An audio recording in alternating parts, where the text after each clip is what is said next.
Dear students, so welcome to this video lecture for microcontrollers.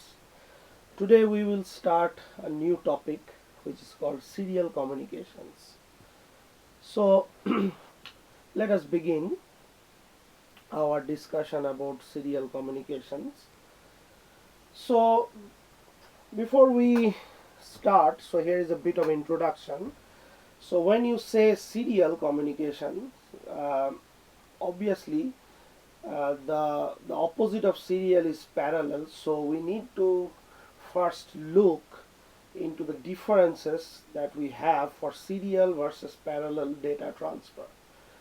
So so basically parallel means often 8 or more lines, okay, uh, which are usually wire conductors, are used to transfer data to a device that is only a few feet away. So this is the parallel mode of transfer, where you can see all the 8 uh, bits of data are parallelly transferred from the sender to the receiver, and usually uh, this distance is few feet, okay, few feet or few meters, okay. So let's say when you are transferring some data from your PC, let's say, so let's imagine that this is your PC and you are transferring some data to another, let's say, hard drive, or it could be a microcontroller board as well. And usually if this distance is very small, within a few feet or few meters, you can afford parallel transfer. So you can afford to transfer all the bits parallelly, as shown in this diagram. But when you are transferring from a device to another device which are uh, several hundred meters away, then serial communication is the approach to adopt. So to transfer to a device located many meters away, the serial method is used, and in this case the data is sent one bit at a time, okay. So uh, as opposed to all the 8 bits, let's say, transferred together, in serial communication you transfer one bit at a time. And in your 8051 microcontroller, when you let's say do some programming, some data is generated as an output of the program, let's say, and if you need to send it to a PC, then the serial communication method is used, okay. Also, when some data needs to be transferred from your PC to the to the microcontroller, then also the microcontroller receives that data uh, using the serial communication port, okay.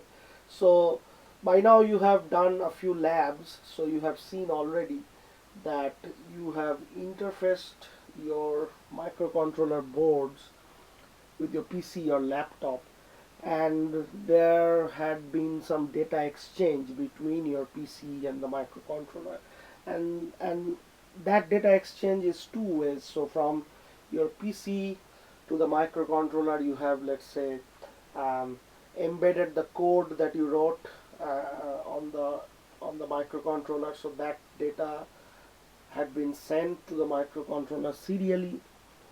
After, let's say, performing the experiments, you might have, no, not in your labs. In your labs you have not probably transferred the data back from the microcontroller to your PC, but that also happens in several applications. So the point here I'm trying to make is that whenever the 8051 microcontroller tries to communicate some data to and from another device, then it uses the serial communication methodology, and every microcontroller, every 8051 microcontroller has some serial communication ports and other associated um, pins and registers, special function registers, uh, that helps the microcontroller in serial communication. And this lecture is purely to address and appreciate that serial communication capability of the 8051 microcontroller. So let's look into the features of serial data transfer. So some of this I have already mentioned by now. So at the transmitting end, the byte of data must be converted to serial bits using parallel in serial out shift register. So usually the data that are stored um, inside your microcontroller or inside any device, they are in parallel format. Okay, so as you saw that when the distance between the two communicating devices is small, then parallel communication happens. Okay, so um, the parallel form of communication is basically the default mode of communication when you are transferring digital data from one device to other. So before employing the serial data transfer, you need to convert the bits, okay, um, uh, from parallel to serial, and then that is done using the parallel in serial out shift register. Then at the receiving end there is a serial in parallel out shift register to receive the serial data and pack them into a byte. Now when the distance is short, the digital signal can be transferred as it is. So as we have already mentioned, um, so when the distance is short, the digital signal can be transferred as it is on a simple wire and requires no modulation. But if the data is to be transferred on a telephone line, let's say, it must be converted from zeros and ones to audio tones. And this conversion is performed by a device called a modem. And modem stands for modulator slash demodulator. So I don't know, you are in your stage 3 class, so I don't know whether you have gone through a module on communication theory so far. So these terms, modulation, modulator, etc., this might sound, this might sound unfamiliar to you, but don't get very much intimidated or bothered. You will learn these terms anyway eventually in different modules that will come up in the future. Uh, Here we are talking about serial communication in general. So the first few slides of this lecture will talk you about the general serial communication aspects. So there we will use these terms like modulation and telephone lines and these things. Uh, but these are not the part of this microcontroller module. Okay, so our main focus will be to basically learn about the different pins and special function registers that an 8051 microcontroller would have to support serial communication, and we will also learn how to program the microcontroller to support serial communication. But the general concept of serial communication uh, is not the exact focus of this module and also not the exact focus of this lecture, but we will talk about those for the sake of you know um generality and continuity. But you don't need to um, understand in depth about these concepts of modulation and data transmission through a telephone line, etc. You will learn this in other modules. But however, if you want to know more about this term, I will encourage you to, do some background self-study, and then if you have any doubts or any questions, I will obviously address those. But this is not a part of this particular module, so this is a disclaimer that I wanted to give. Okay, so now moving on with serial data communication. So serial data communication uses two methods, synchronous method and asynchronous method. The synchronous method transfers a block of data at a time, but the asynchronous method transfers a single byte at a time. Okay, so it is possible to write software to use either of these methods, but the programs can be tedious and long. Okay, so this is very difficult and it can be tedious and long. So therefore there are special IC chips made by many manufacturers for serial communication to support this synchronous and asynchronous data communication.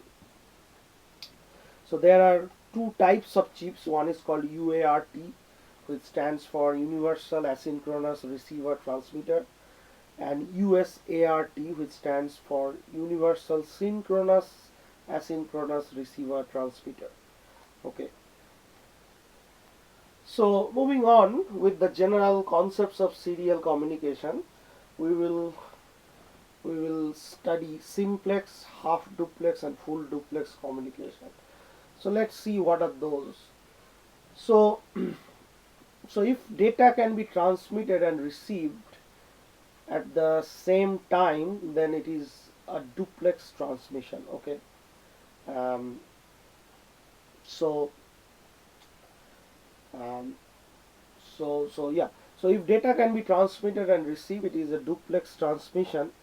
However, if data transmitted one way at a time, it is referred to as half duplex, and if data can go both ways at a time, then it is called full duplex. Okay, so so let's see what is half duplex and full duplex. So let's focus on these two examples first. Okay, so you can see that duplex stands for two ways. Okay, so you have a transmitter and a receiver, so you have one way or one direction of communication. Then again you have a transmitter and a receiver, so you have the other direction as well. So this is basically an example of full duplex. Whereas in case of half duplex, you still have transmitters and receivers at both sides, but when one side is communicating, so let's say this transmitter is communicating with this receiver, then the other side cannot establish communication on the reverse direction. Okay, so this is a one way first, and then when this particular communication completes, then only you can do this way. Okay, so that's the half duplex case for you. So one example of half duplex communication is the use of walkie-talkies that the police or military people use, and you must have watched in the movies when they talk on a walkie-talkie, they say, like after they finish the conversation, one side will say over. Okay, so when they say over, that means that's an indication that I have finished talking or I have finished my communication, and then the other party or other side can talk. Okay, so that's a half duplex communication example. Full duplex is that both sides can talk simultaneously, and then there what remains is called simplex. So simplex is just one way communication. Okay, from transmitter to receiver, it's not a two-way communication. So these are the different forms of serial communication: simplex, half duplex, and full duplex. Now comes the concept of data framing. So start and stop bits. So when you have you know some bits of data, okay, inside um, inside a frame, okay, then um, basically when you have digital data, you pack them into several frames, okay. So you have you have ones and zeros, let's say, okay. So let's say you have 8 bits like this: 1 0 1 1 0 1 1 0, let's say. So this would constitute one frame, let's say, okay, just an example. Then the next 8 bits will be into another frame, okay. So let's say the next 8 bits is 0 1 1 1 1 0 0 0, okay. So this is another frame. In this way, your data is usually sent out in frames, okay. And why they are sent out into frames, you will again learn later in your wireless communication class in stage 4. um, you may learn them before also, but I will be teaching you wireless communication in stage 4, and there we will talk about this framing of data. And this is basically this framing is part of some agreed set of rules, okay, uh, that you have between the sender and the receiver, and those set of rules are called a protocol, okay. So whenever there is a data communication between two parties, okay, let's say you and me are sending data to each other, then there has to be some set of rules so that you know there is no conflict between us when we are sending and exchanging data. So there has to be some agreed set of rules, and as a part of those rules, there are several you know there are several clauses under those rules. So they can be like how the data is packed, how many bits constitute a character, and when the data begins and ends, okay. So these rules are important, as you can see. If you don't follow this, then you don't know actually that um, when my data begins, let's say, and when it ends, okay. So you have, let's say, this frame, okay, let's say this is frame 1 and this is frame 2. If you just append frame 1 and 2 together, okay, um, so this is just 1 and 2. There could be several frames like this uh, that are sent serially. And then let's say let's take the example of 1 and 2 here. So if you have, let's say, 1 0 1 0 1 1 0 1 1 0, and then 2 has 0 1 1 1 and 1 0 0 0, let's say. So when these bits are sent out serially, you don't know that whether these 8 bits are part of frame 2, because you are looking at the bits serially one by one, so you don't know like which frame they are a part of, because this distinction is at a logical level, that here is a frame with a, let's say, 8 bits. But when these bits are received by the receiver, then this distinction may not be known to the receiver, or in other words, the receiver might not be able to distinguish that whether these are part of frame 2 and frame 1 and so on. So therefore you need to have some mechanism to say to the receiver that this is my start bit, let's say, and this is my end bit. Again, this is my start bit and this is my end bit. Okay, so that to do that, each character is placed between a start and stop bits. Okay, so and this is important when you are doing asynchronous serial data communication, because if you go back one slide, two slides, then you can see that asynchronous transfers a single byte at a time. Okay, so you are sending one byte at a time, and when you are sending one byte or 8 bits, then it is important that you should have a start and stop bit.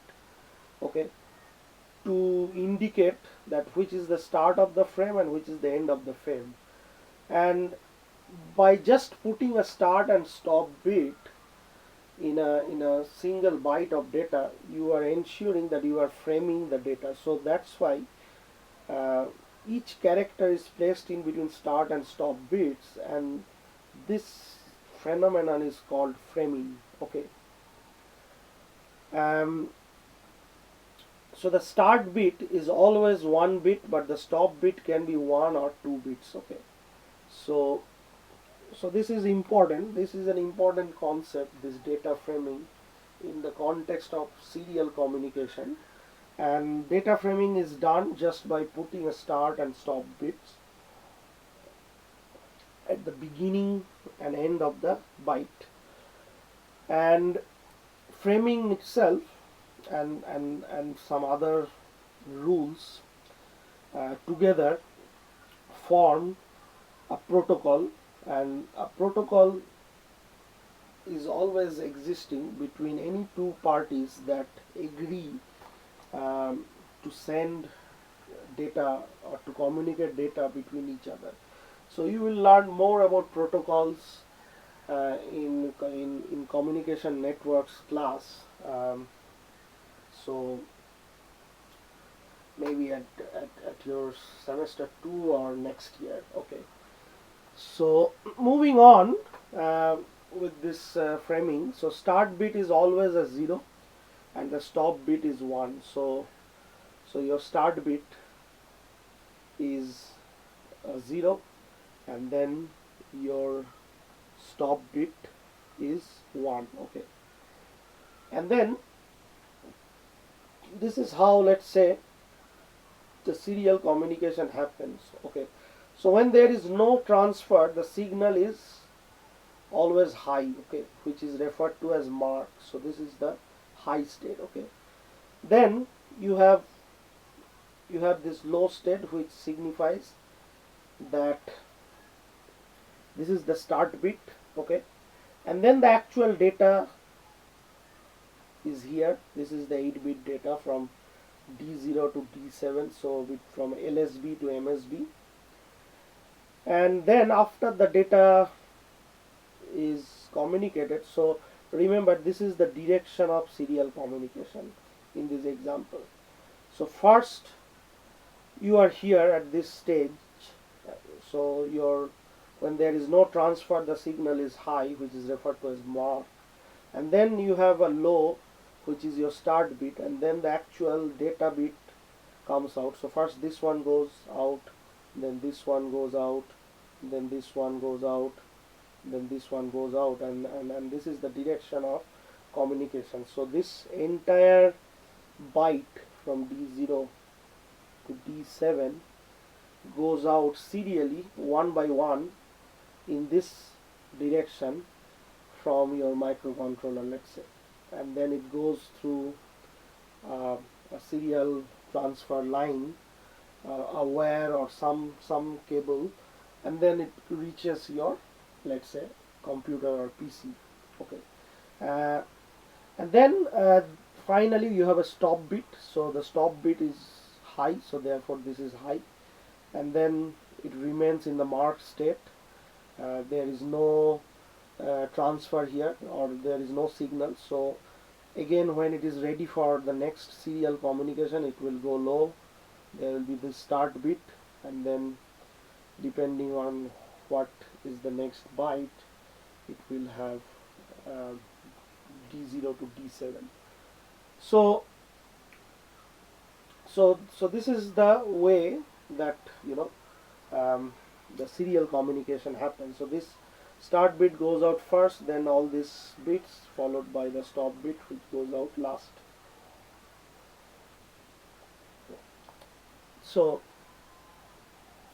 in modern PCs, the use of one stop bit is standard. So previously you saw that the start bit is always 1 bit, the stop bit can be 1 or 2, but in modern PCs the use of one stop bit is standard.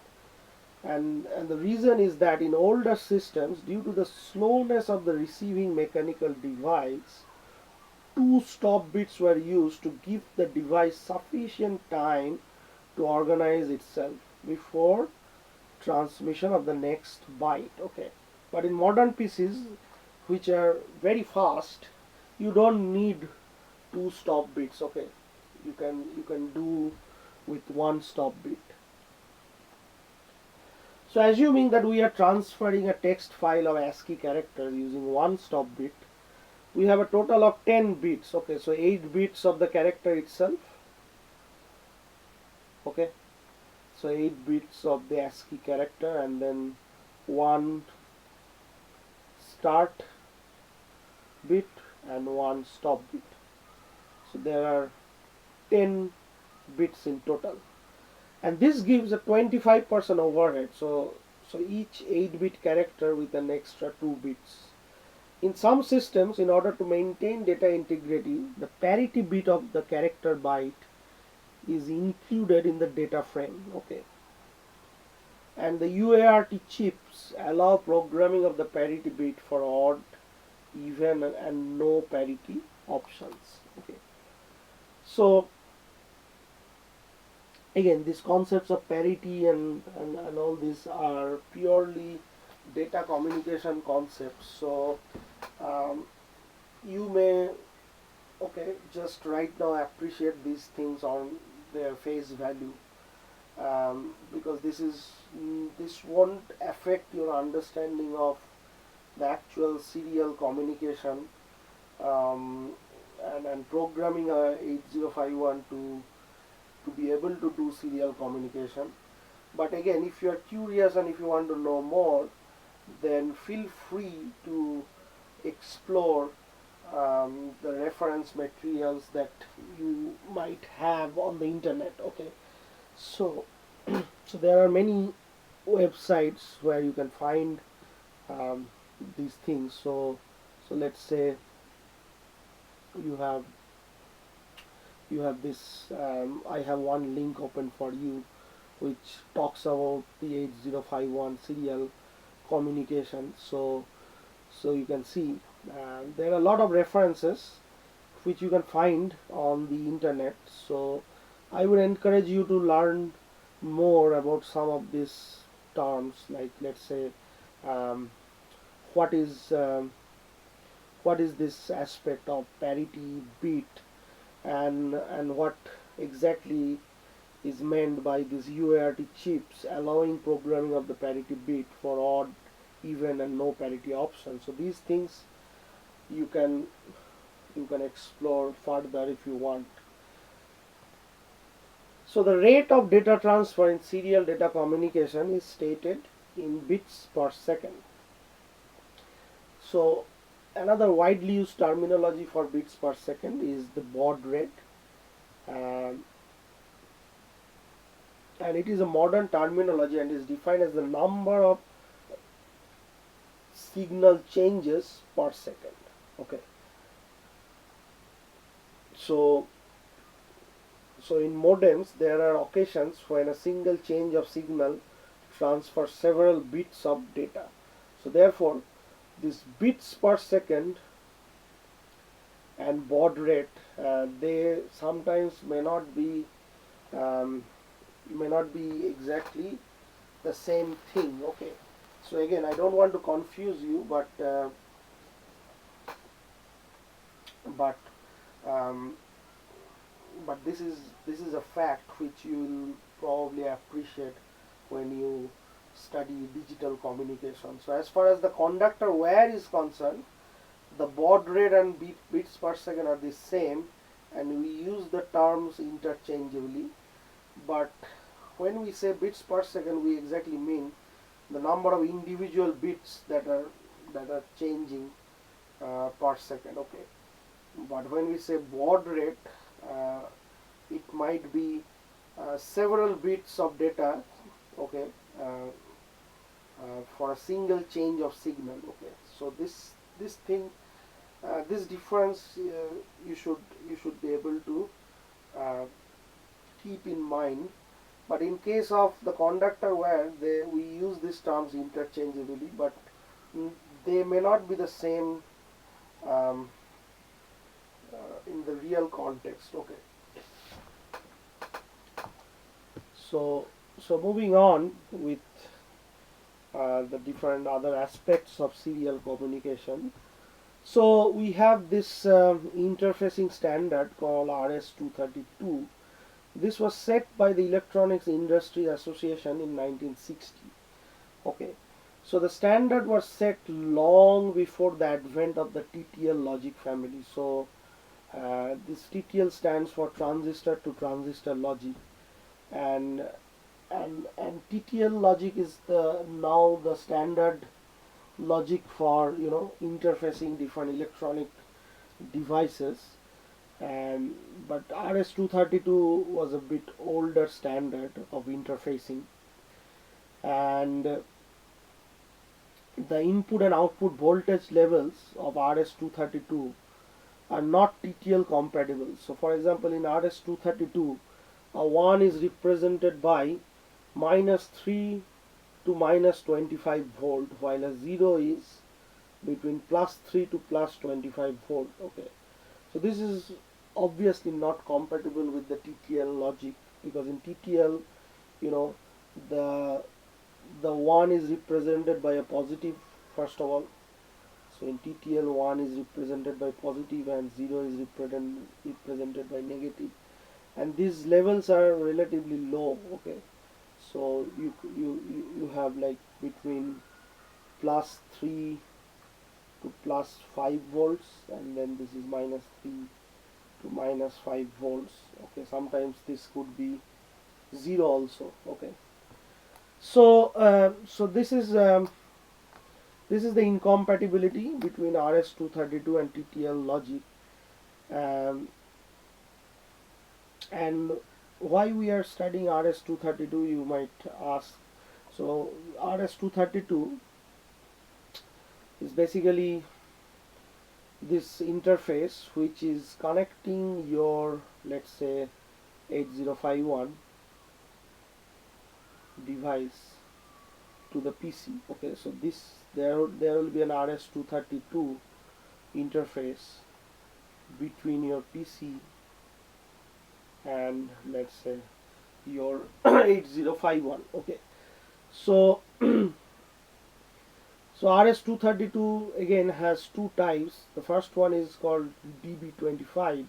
So DB25 means that it has 25 pins, and this is how they are arranged, and these are the description and the functionality of the 25 pins. Okay, so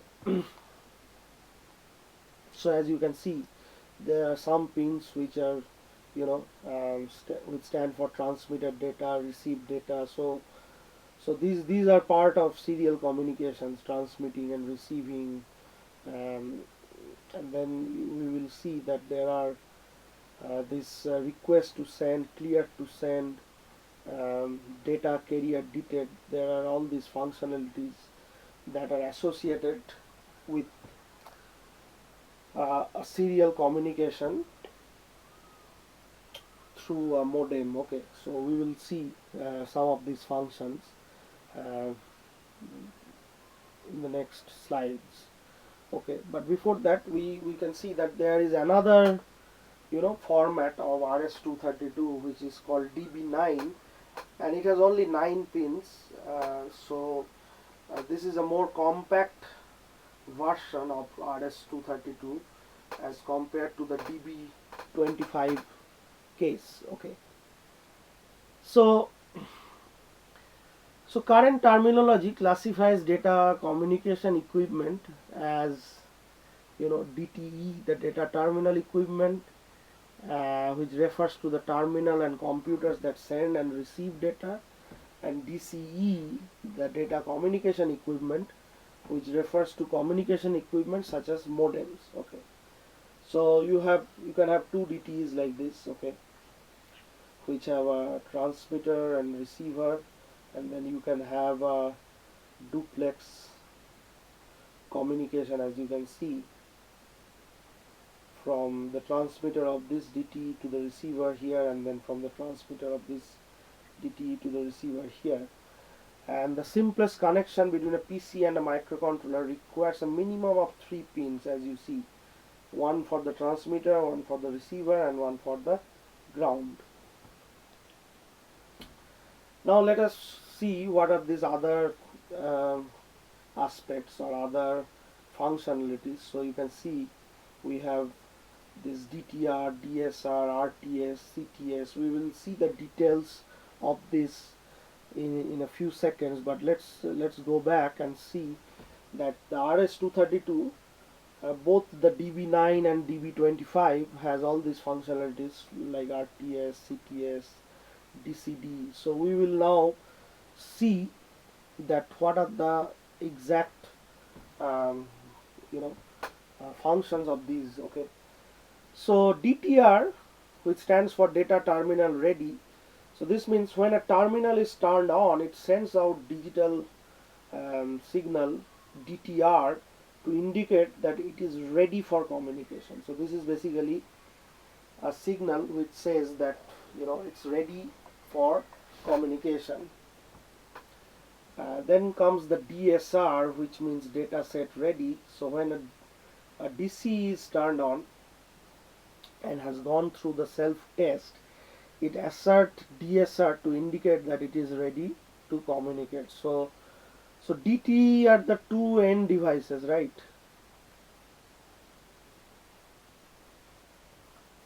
As you have seen in the last slide. And then there is a modem which is called the DCE, or data communication equipment.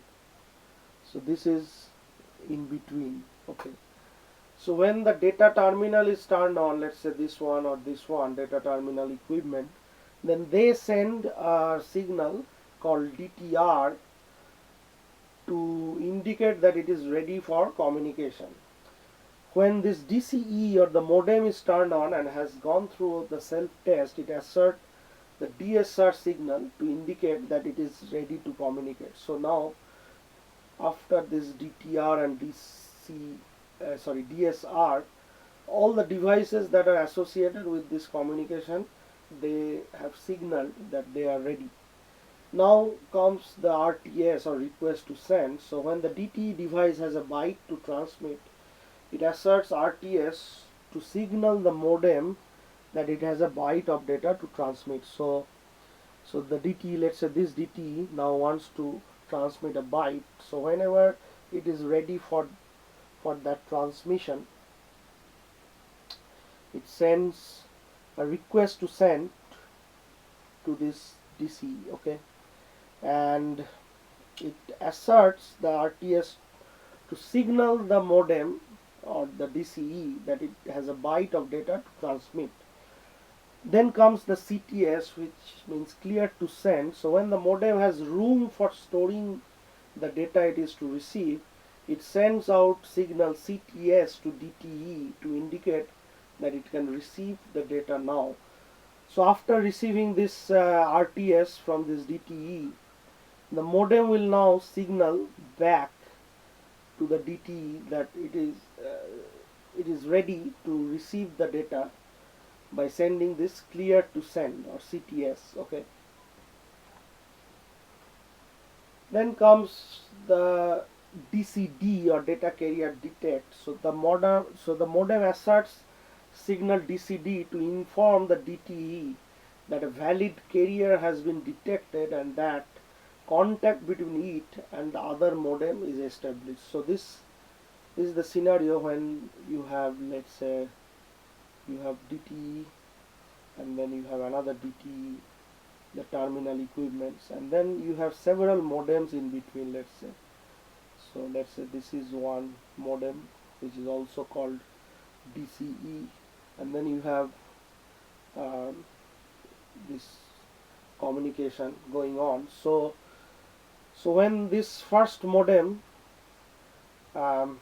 receives the data from here, then the modem asserts signal DCD to inform the DTE that a valid carrier has been detected and that contact between it and the other modem is established. So this modem will send back another signal called DCD to signal that whatever data it received is sent out and another modem has taken care of that data. Okay, so this is in the case of multiple hops in the communication. Okay, so from one modem to another modem to another modem, and then finally it reaches the final DTE. Now comes the ring indicator or RI, and so this means an output from the modem and an input to a PC indicates that the telephone is ringing. So it goes on and off in synchronous with the ringing sound. Okay, so this is basically when the final connection has been established. So there is a ring indicator um, which indicates that there has been um, a successful connection that has been established. So now let's come to 8051. So we are all studying 8051 in this module. So let's see like what are the arrangements in 8051 that are related to serial communication. So first of all, 8051 has some serial ports. So pins 3.0 and 3.1 are used for serial transmission and reception in 8051 respectively. So these two pins are TTL compatible. Okay, and therefore a line driver to make them RS-232 compatible is required. Okay, so a TTL input signal is defined as low when it is between 0 volt to 0.8 volt with respect to the ground terminal, and high when between 2.2 volt and 5 volt. Okay, so the serial pins of 8051 can handle only these voltages. Okay, and if you want to connect the 8051 to a modem or to another PC using an RS-232 interface, then you need another device that will make it compatible with the TTL. Okay, so that other device is called MAX232. Okay, so MAX232 is a chip which is a line driver that converts RS-232 voltage levels to TTL levels and vice versa. Okay, so this is how the layout of MAX232 chip looks. So MAX232 requires 4 capacitors. So you can see there are 4 capacitors between pin 1 and 3, 4 and 5, then 2 and 16, and then between pin 6 and the ground. Okay, so so these are the 4 capacitors, and then there are like 2 pairs of input output here. So you can either use 11 12 as input and 13 14 as output. Okay, um, so this basically, sorry, 11 and 12 for one input output, and 13 and 14 for another input output. So this is a duplex two-way communication happening here. So these 4 pins take care of one set of duplex communication. Again, you have this another set of 4 pins, 9, 10, 7 and 8 for another pair of duplex communication. Okay, so the way you interface your 8051 with the MAX 232 is like this. So you have the transmission port, port 3.1. You connect it with pin 11 of MAX 232. So this transmission is connected with this T in of the MAX 232, and then the receive port of 8051 can be connected to pin 12 of RS232. So this R1 out is connected to the receive part, and then on the other side the 13 and 14, which is T1 out and R1 in according to this. So this can be connected to pin 2 and 3 of the DB9 RS232. So if you look back the DB9 pin configuration, then pin 2 and 3 is basically the transmit and receive. So 3 is transmit, 2 is receive. So this falls into place. Okay, so you can have a connection like this. So 8051 to MAX 232 to RS232. Okay, and then the RS232 connects the PC or the modem with the 8051. You can also have another chip called MAX 233. So the difference between this and MAX 232 is that it doesn't have all those 4 capacitors that you saw. Okay, so there are 4 capacitors in your MAX 232. In your MAX 233 you don't have them, so you can save some board space, and MAX 233 performs the same job as MAX 232, but then it eliminates the need for capacitors. Now if you ask me why the capacitors are not needed, then I would say that you should consult again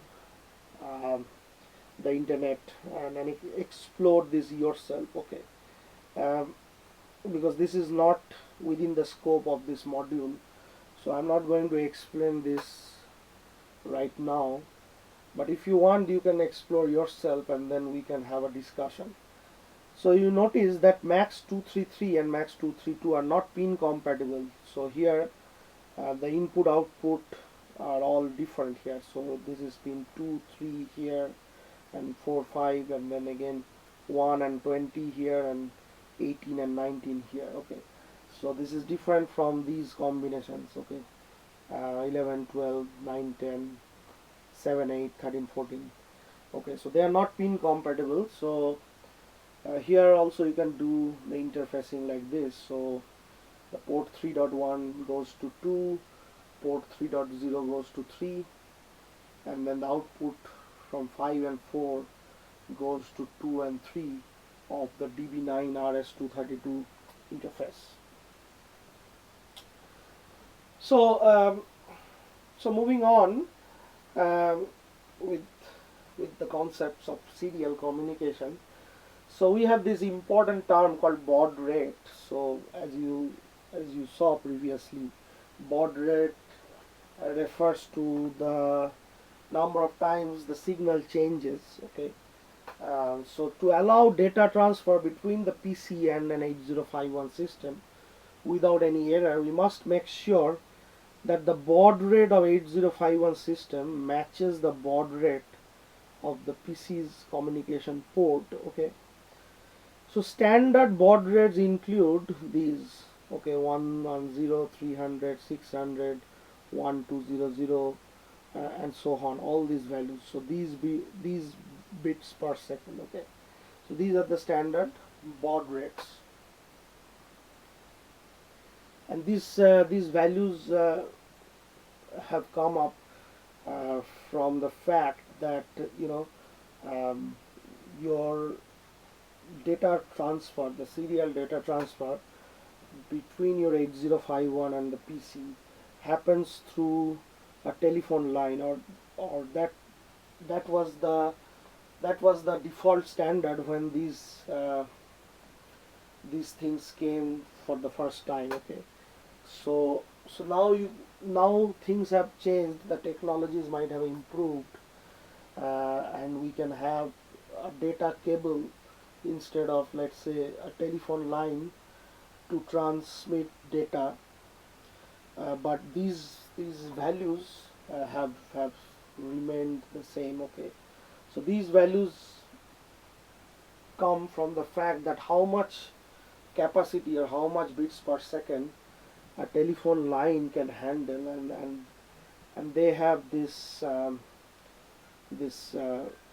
different values that they can handle. Okay, so so these are the standard baud rates that are allowed. Okay, so now in your 8051, the baud rate um, is programmable and is done with the help of timer 1. Okay, so 8051 in general, the crystal frequency is divided by 12 to get the machine cycle frequency. So this you have already learned, okay, when you were studying timers. Okay, so you have this crystal oscillator which has this frequency, and then it gets divided by 12 to get the machine cycle frequency of this much kilohertz. Okay, now the serial communication UART circuitry divides the machine cycle further by 32 times. Okay, so this will be used to find the timer 1 value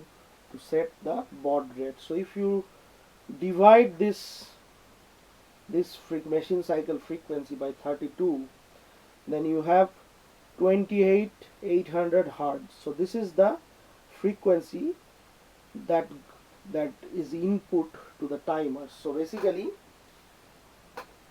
after these two stages of division, the timer of your 8051 is driven by a clock which has a frequency of 28,800 hertz.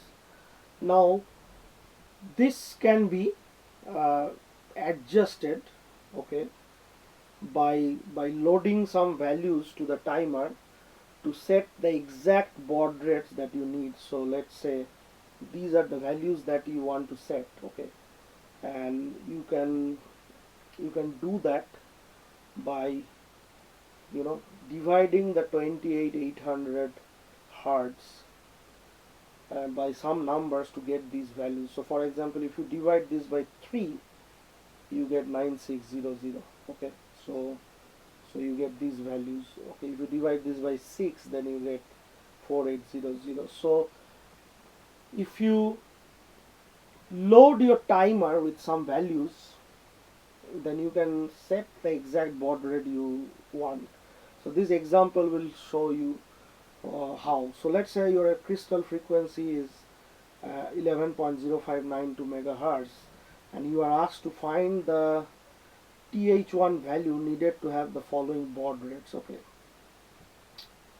so the machine cycle frequency of 8051 is the crystal frequency divided by 12, which is 921.6 kilohertz, and then it gets further divided by the UART circuitry by 32 to get this 28,800 hertz. This is the frequency that goes as an input to the timer 1. So remember, you use the timer 1 in mode 2, that is the 8-bit auto reload mode, to set the baud rate. So you have to load the timer with a value, let's say FD. So FD in hex stands for 253 in binary. Okay, so basically if you load the timer TH1 with 253, then So this is TH1, and the TL1, because it is the 8-bit auto reload, this number will be loaded here, and then TL1 will count from 253 to 256. So this is the final value that it can count for an 8-bit timer. So it will count 3 cycles from 253 to 256. Okay, so the input frequency is 28800 Hertz to the timer, and it counts 3 cycles. So therefore this will behave as a divide by 3 counter. So it will divide the input frequency 28800 by 3 if you load your TH1 with this value. Okay, and then you will get 9600 as your baud rate. If you load TH1 with F4, then basically it will behave as a divide by 12 counter, and you will get 2400. If you load with E8, then it will behave as a divide by 24, and you will get 1200 as your baud rate. So this is how you can get an exact baud rate by loading your TH1 with a value, so that your counter counts a certain amount of cycles. So basically whatever number you want to divide, okay, let's say you want to have a baud rate of 9600, so 28800 divided by 9600 is 3. So basically you have to count 3 cycles. Okay, so the idea is to load your TH1 with 256 minus 3. Okay, so whatever value you need, let's say you need a baud rate of X bits per second, so the first step would be to divide 28800 with X. Okay, and you get a number, let's say n. Okay, so then you do 256 minus n, let's say this is m, and then the third step is to load TH1 with the hex equivalent of n. So this is how you can adjust and set the baud rate. Okay, so next comes a special function register called SBUF. So SBUF is an 8-bit special function register used solely for serial communication. So for a byte of data to be transferred via the TXD line, it must be placed in the SBUF register. The moment a byte is written into SBUF, it is framed with the start and stop bits and transferred serially via the TXD line. SBUF holds the byte of data when it is received. So from the receiver perspective also, the same SBUF receives the data and holds it. When the bits are received serially via the receive line, the 8051 deframes it by eliminating the stop and start bits, making a byte out of the data, and then place it in SBUF. So SBUF has two functions. It holds the data that needs to be transmitted. It also holds the data which is received, and then you can store that to some other registers. So then there is another special function register called SCON. So SCON is an 8-bit register that is used to define the settings of serial communication. Okay, so SCON has these different fields. Okay, so these are the different fields of SCON, and each of them has certain functions. So for example, SM0 and SM1, they are basically the serial port mode specifiers. So if it can have 4 modes, as you can see there are 2 bits, SM0, SM1, so you can have 4 combinations of those 2 bits, and you can have 4 modes. The SM2 is used for multiprocessor communication. the REN field is set or cleared by software to enable or disable reception. So since the same SBUF is used for transmission and reception, as you saw here, so whenever there is a transmission it cannot receive data, okay, because the same SBUF is used to hold the transmitting data and the received data. So this REN field is important.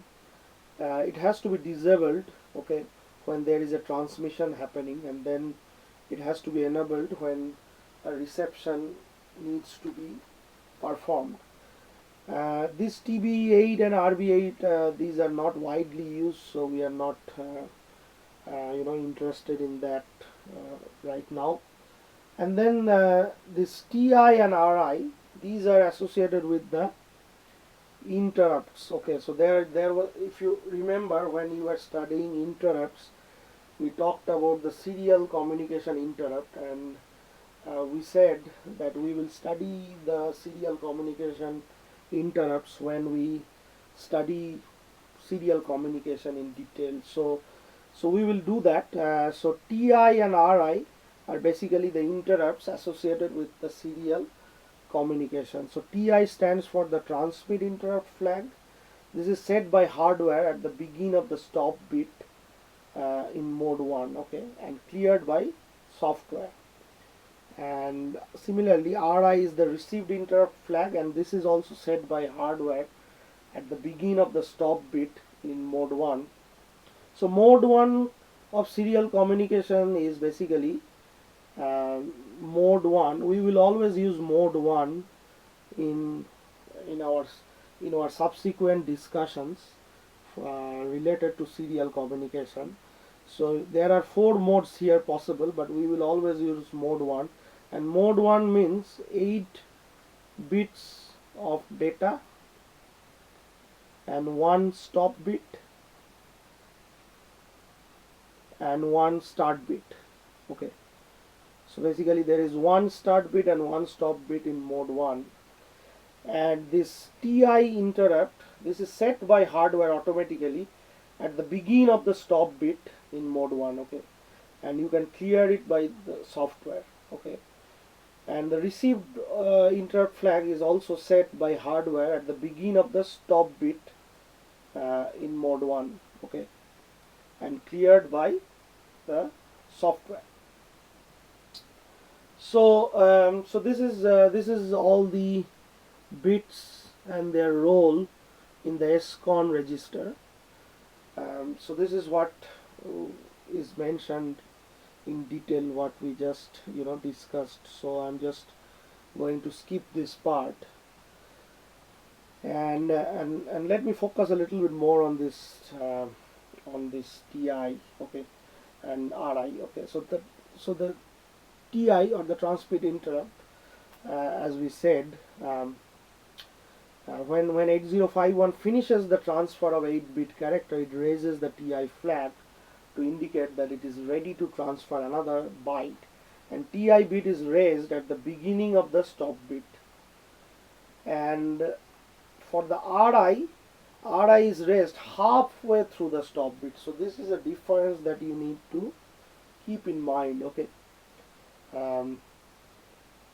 So RI flag is raised to indicate that a byte has been received and should be picked up before it is lost. So the RI flag is raised halfway through the stop bit, and TI bit is raised at the beginning of the stop bit, okay. So so this is TI and RI for you. I'll stop here for this particular video lecture, and I will continue the remainder of the serial communication lecture notes in the next video lecture. So I will see you in the next video lecture. Thank you.